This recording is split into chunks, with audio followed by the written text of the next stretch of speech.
the shaping was kind of all done as 3D prints. The Oh, idea cool. being that you could kind of like swap the 3D printed parts out and have like a a flying V or Yeah. a Stratocaster or something like that.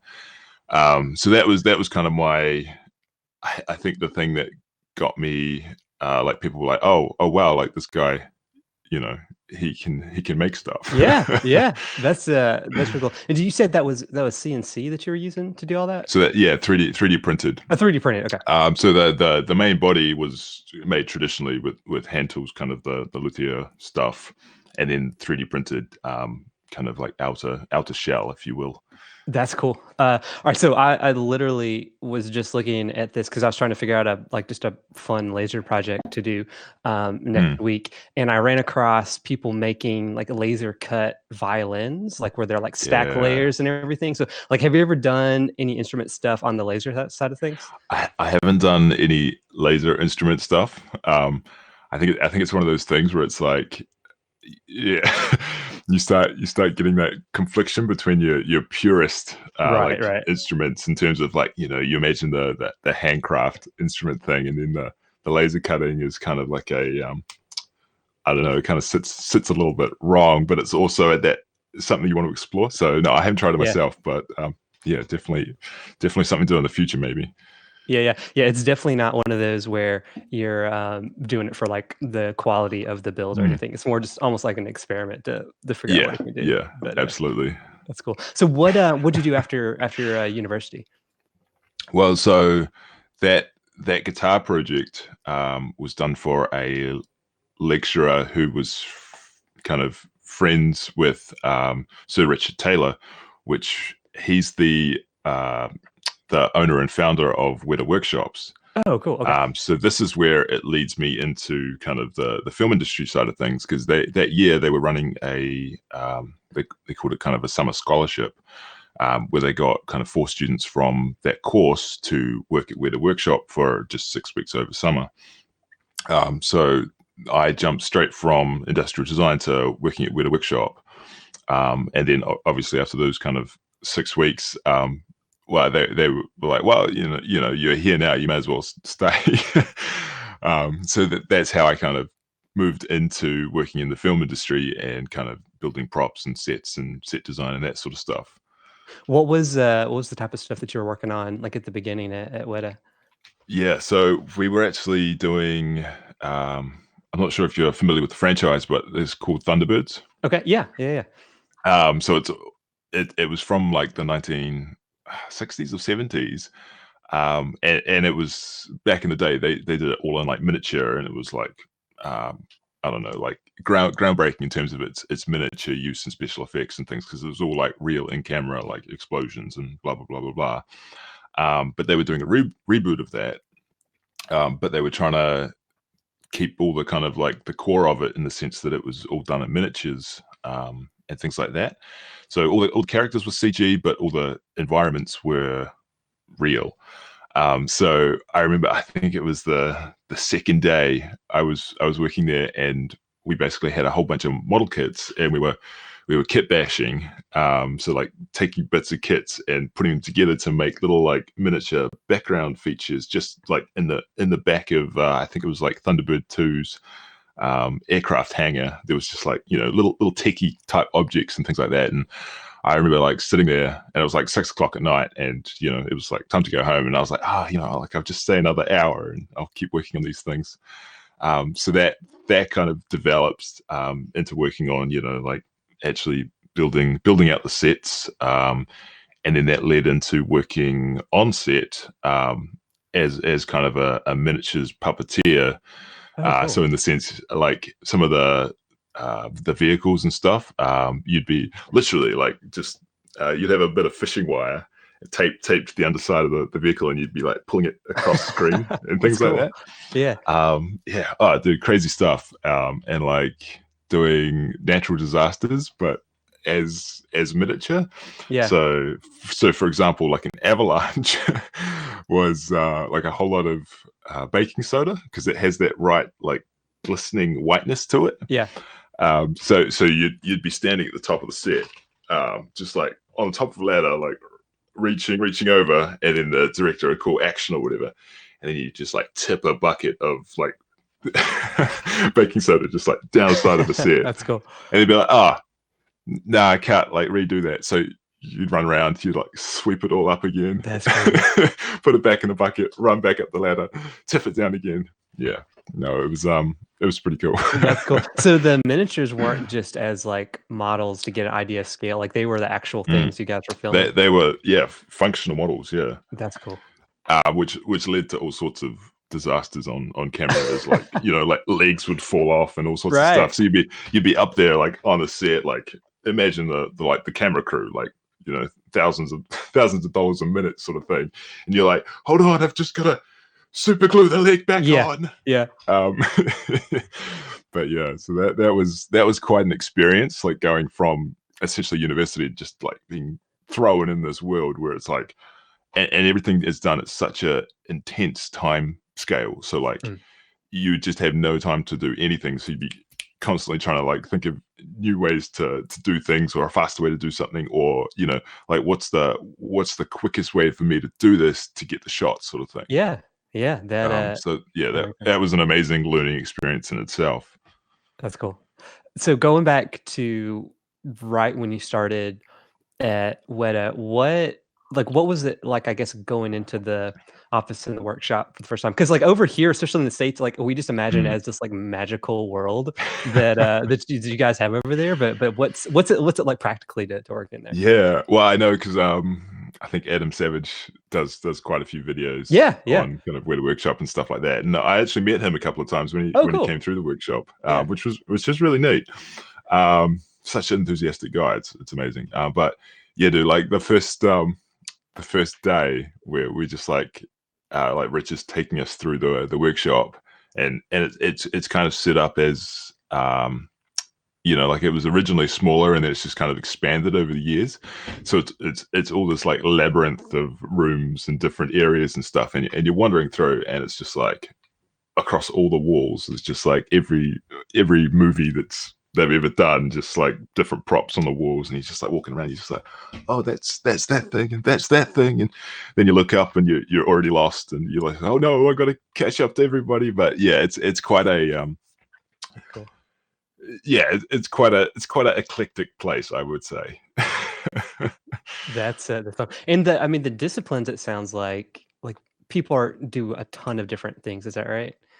Yeah, that's right. So that was actually probably the most awesome thing, was that like there's literally people from all over the world who have been honing their craft for years and years and years, and they have come specifically to kind of Weta Workshop in the wellness and film industry because, you know, they want to work in that area. So your exposure to just different types of making and different just different skill sets and all of that stuff is just immense. Like within a week, you could be doing like 3 different jobs, from like casting and mold making to fine miniature prop building, to you know, like grinding arrowheads for 12 hours, or, you know, that sort of stuff. Was the model making, was that your favorite thing to work on? I think, yeah, it was. Again, it's kind of retrospectively, I did enjoy that, and you know, you do like model making as a kid, like put together little model airplanes and things like that.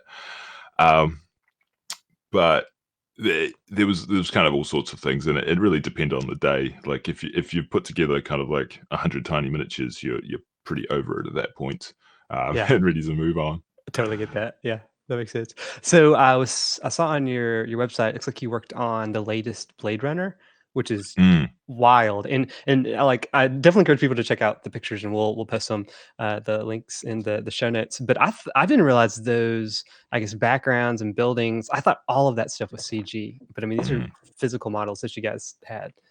Yeah, that was an amazingly cool project. And it was something, because the original Blade Runner used miniatures in that scene.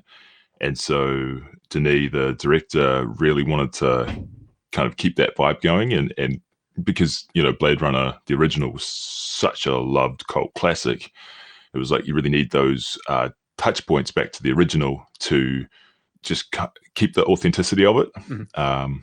So that was really cool. We'd basically get given the kind of concept art and, given free reign over how to kind of construct these miniature buildings, which weren't miniature at all. I know one of them was, like over 3 meters tall and that sort of thing. Yeah, that was a really cool project, and that was all done. That was kind of I'd used laser cutters prior to that, throughout the industrial design course and before that, but that was the one that basically cemented laser cutting as a fast construction method, because all of those buildings were basically modeled up in CAD, Okay. by me and a small other team, and we would then kind of like spit out the 2D panels with all the windows cut and all of that stuff, and then interlocked assembly for building these massive structures in basically as short amount of time as possible.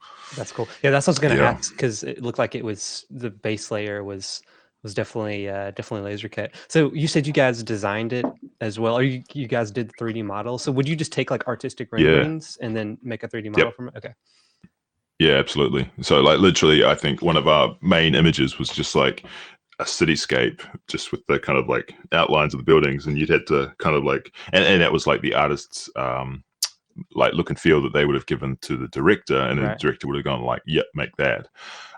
So you'd kind of take a silhouette and be like, "Okay, like what does that look like in 3D? Like how does that actually work? Where do the windows go? Where are the overlaps and the balconies and the structure and all that stuff?" So that was really cool, like being able to go from the essentially design process right to the finished production model. That's cool. That stuff is crazy. I'm just looking at pictures. So, so you said that the finished model. So you've got, I guess it's just like plywood that you're using, like birch plywood or something. Yeah, well, so they were MDF. Oh, MDF. Okay. Yeah. What was the finishing process on top of that? Is it just paint? Was that the big thing? Yeah. Okay. Yeah, pretty much. So just a primer coat to kind of like, because MDF's really absorpsive. Oh yeah. Is that a word? Yeah. Absorbent. There we go. There it is. Yeah. And so yeah, primer coat, and then just layers of paints. And I am not a painter by any means. We had some specialist painters working on those. I mean, I can paint a thing a color, but I'm not a painter, so to speak. Yeah. So that would be layers of that, and especially just really focusing on like an age wash and getting that character of the building, making it look like a kind of like lived in dystopian thing, which is really done in the subtleties of the paint layering and things. That's well. So when these are on set, like is it like a miniature city pretty much set up and the cameras are kind of flying through? Yeah. That's so I think there might be a couple of photos there on okay.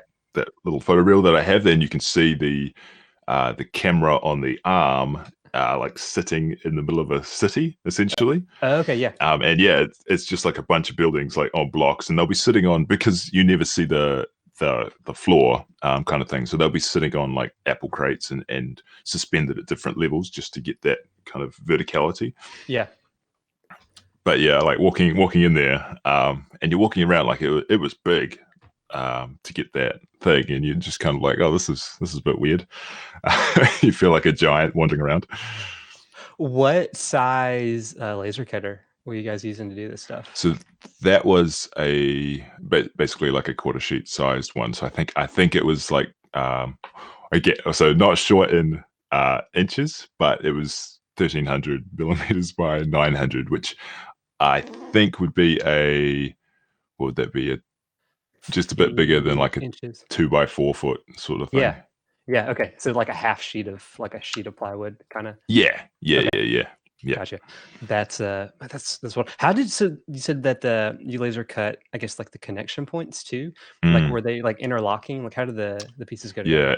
yeah, absolutely. And that was kind of an art that we developed, as we were doing it, because we weren't always the ones constructing it. Like we'd hand them off sometimes to other model makers to put together. So you had to figure out how to do your taps and your locking so that only go together kind of in one way.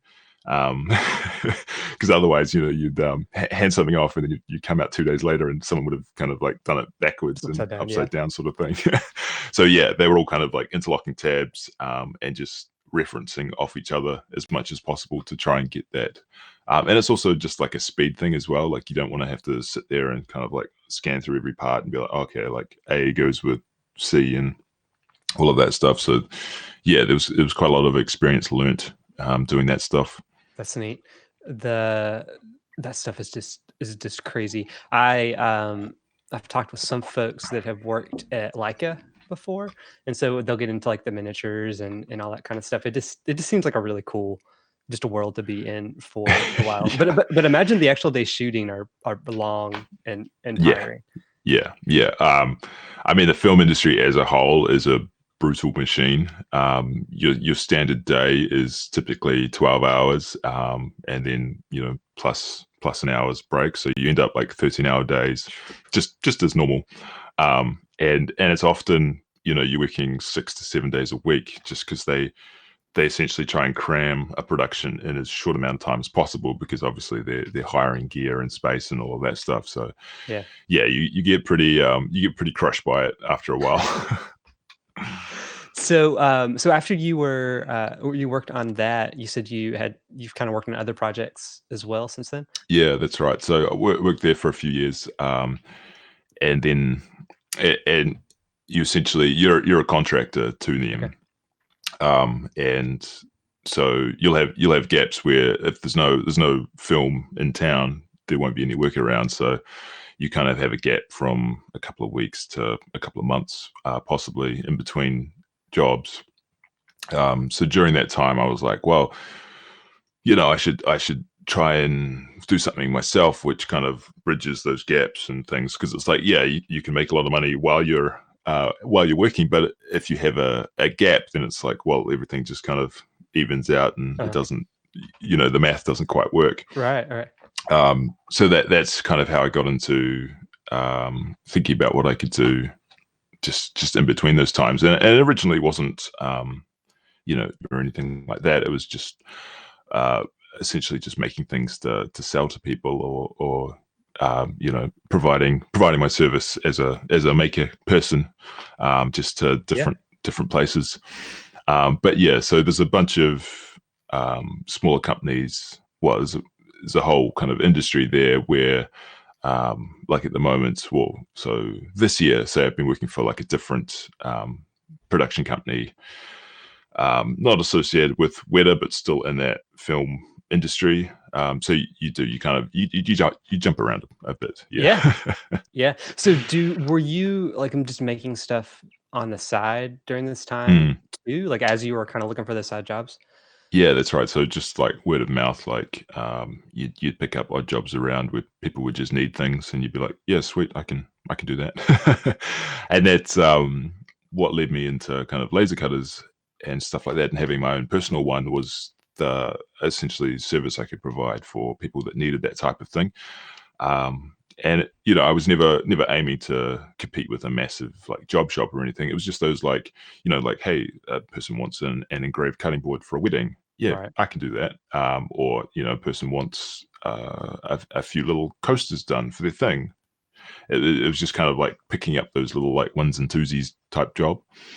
Yeah, and that kind of, I never really, I wasn't actively trying to like develop that into some sort of business thing. It was just something to kind of tide me over. Yeah, that makes sense. So you'd mentioned that you had a K40 to start out. Was that the first thing that you played around with? Yeah. So while I was working, I was like, yeah, it'd be mean to have my own laser cutter, because I could see the value in it, right? And I think a lot of places people start with the K40, which is, for those of you who don't know, just a small kind of like A4 sized sheet, envelope sized laser cutter, which does 40 watts, which it's for cutting thin material, but notorious for needing a lot of upgrades, and at work nicely. Yeah. Yeah. Where I started, I got one of those and discovered the need for all the little upgrades. I love because I love tinkering with things. So that was part of the fun, in itself. It was like by the time I got to that point, literally nothing was left inside this laser cutter that was original, just the case. And of course, the case is such a small thing. It was constricting what I could build because it was just such a small build area. And I was like, well, this is a bit silly. Like I know every single component that's in here. Why don't I just get rid of the case and build the thing from scratch? Yeah. So in industrial design, like I imagine it's the design piece, and then it sounds like you're doing model making, all that kind of stuff too. But on the Mm. electrical, like I feel like that's a whole nother skill set. Like are you just figuring that stuff out on the side, or what's that look like? Yep. Yeah. So the funny thing about the industrial design course is they didn't teach you any technical skills. It was Yeah. all kind of theoretical and analytical. And you were expected to go and learn those things yourself. So even down to we did have like a few tutorials in, I think it was SolidWorks, but you were expected to learn everything you needed outside of class. So that was kind of the CAD thing as well, like learning CAD during that time, and different systems. And I'd always been interested in electrical. I was kind of did a little bit of robotics when I was in high school and things like that. So it's always been something I've had a little bit of inclination towards, I suppose, but never enough to actually call myself good at anything. Just enough to be dangerous, I would say. Yeah. um, but yeah, that's totally something I've just developed over the years, just through tinkering and just um, what I think most people see is they're like, oh, like this guy wired up a laser cutter. That's amazing. How did you learn that? But it's like I didn't start there for sure. Like I LEDs and teeny tiny motors and things like that. And it's just a matter of every time you build something, getting that confidence to then approach the next thing. So it's just a slow build essentially. That makes sense. That makes a lot of sense. Yeah, because there's some, I guess, upgrades I want to do to I have like a 50-watt Chinese Mm. one, but I'm Is always it the nervous. red and black? No, it's a blue one. It's like the red Oh, and the black one, but blue. Yeah. it's like the blue Yeah. version. I want to like upgrade the controller because I accidentally bought the wrong type controller. But I like as soon as I get to like the power supply, I'm like, I'm gonna hold off because I don't want to electrocute myself. So Yeah. it sounds like you had basically built your own K40, or for the most part. Mm. And then how long from when you decided to build I guess the one you have now, like what was that process like? How long did that take you? So that was when I had the K40, and then I built one after that, which must have been about a year and a half ago. I built that one, which was slightly larger than the K40, maybe like 3 times the size. Okay. And it was basically using all of the stuff that I'd had from the K40, so like the and the power supply I'd upgraded and all that stuff, but it still used a couple of K40, like the mirror mounts and things like that. But I basically built a new frame for it out of extrusion, and posted a video about that kind of build process, just a single video of the kind of the overall build. And that got quite a lot of attention in terms of people just being like, like I want to know more information about it. Tell me more, give me more. And then so that's what's led into the latest build series, which has been, completely from scratch. No prior parts. Going through the process of how you would build a laser cutter, basically. Is that video the DIY homemade laser cutter from like Yeah. 2018? So I think that's the first one. Yeah. So that's the smaller one before you got into the big build. It That's looks like right. Yeah. even because I think the very first thing I saw of your stuff was the wooden chest, Oh yeah. Yeah. which Yeah. that thing is crazy. So was that just something you wanted to make, or did you have someone else do it for Yeah. it? So it was something. I mean, I'm a big fan of the Witcher franchise. I love the books and the game and all of that stuff. But I'm also do quite a lot of woodworking and things like that. And so I was essentially looking for an excuse for myself to build a nice little wooden chest, which Yeah. sounds weird, but like it's a very satisfying thing to make. Right. So in terms of like doing the dovetails and the through mortises and things like that, but I felt I needed to give it some sort of context. So that was kind of how that came around. Yeah, because I guess I was watching it, and I maybe I didn't see the thumbnail, but I was like, "Oh, this is more of traditional, like, woodworking," like, like you said, the dovetails and 3 inches, and then, like, all of a sudden, you're doing these crazy intricate designs, like, with your laser. That artwork, is that something, like, that you're making and generating, or what's that? Yeah, yeah, yeah, yeah. So yeah, I was like, well, I need something, and it has to be specific to this sizing, right? So Right. yeah, just went through and did all the artwork for that as well. And are you using, like, what I guess it's all vector stuff, right, that you're Yeah, that's all vector stuff. So that was actually done all in the CAD program. okay, wow, so you're doing everything. Um, on a project like that, what's your favorite part? Like, is there one thing you really enjoy doing? I think everybody's favorite is just like when you put that finish on and the wood pops. Yes. But Yes. no, besides that, I actually really love doing hand cut joinery. It's Okay. such a satisfying process in terms of it's just a quiet, meditative sort of thing where you're dialing in the fit and you're banging at stuff, and then when you get that assembly and you get the structure, it's like you get that satisfying output. So it's something I actually need to do more of, but it's really hard to justify the time that goes into that as well. Yeah. Yeah, because it takes forever. Yeah. When, if you're making a box, you could do pocket holes and have stuff glue it Oh, together so fast, and people that's won't the believe it. thing. That's the thing. Yeah. Like you have to really like justify that somehow. Yeah. Yeah. So the larger laser cutter, is this like, are you working in a garage? Like, what's your kinda shop look like? Yeah. So literally the garage. So my shop situation's a bit transient at the moment. So that previous laser cutter was built in a garden shed, which was absolutely tiny. And then my current situation is I'm in the sides of half a garage. Oh, wow, So okay. like I share the garage. So share the garage with the homeowner's car essentially. So I'm kind of flatting with a couple of friends at the moment who own the property. But there's a gym in the back of that garage, and there's a car that parks in there at night. So I've got about kind of what would that be in feet? About 4 feet either side of the car. Oh, geez. Okay, yeah.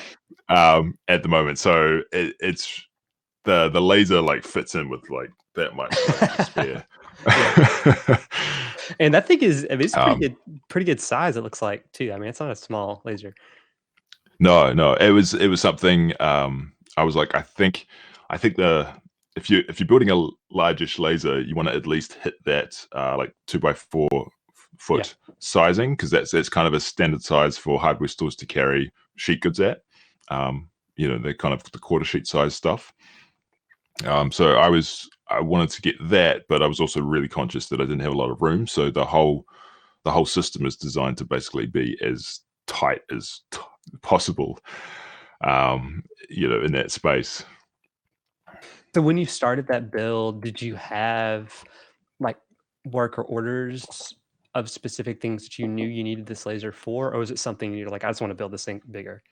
Yeah, so the kind of the progression had been from that K40 was that I would get orders for things, and the size of it was really restrictive on my wick flow.